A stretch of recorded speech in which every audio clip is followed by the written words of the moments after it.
અમદાવાદમાં બાબા સાહેબની પ્રતિમાને ખંડિત કરનારા 2 શખ્સોની ધરપકડ કરવામાં આવી છે। નાડિયા ઠાકોર સમાજ વચ્ચેની જૂની અદાવતમાં મૂર્તિ ખંડિત કરવામાં આવી।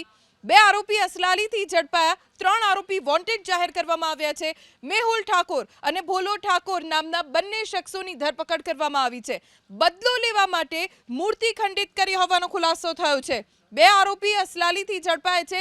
હજી 3 આરોપીઓ છે કે જે ફરાર છે, જેમને વોન્ટેડ જાહેર કરવામાં આવ્યો છે।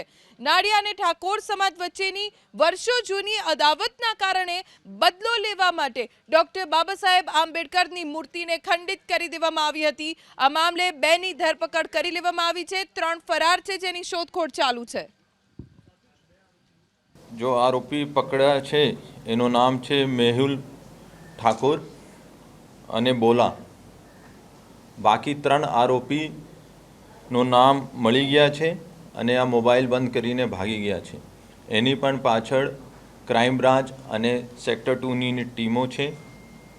आ बधा आरोपीओ जुगनदासनी चाली ईदगाह सर्कल पासे रहे छे।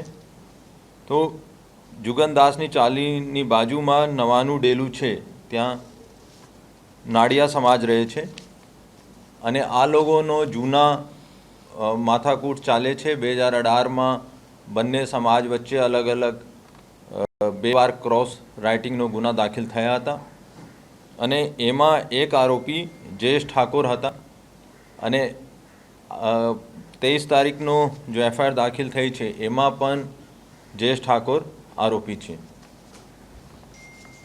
बाकी तपास आगळनी तपास खोखरा पुलिस करशे।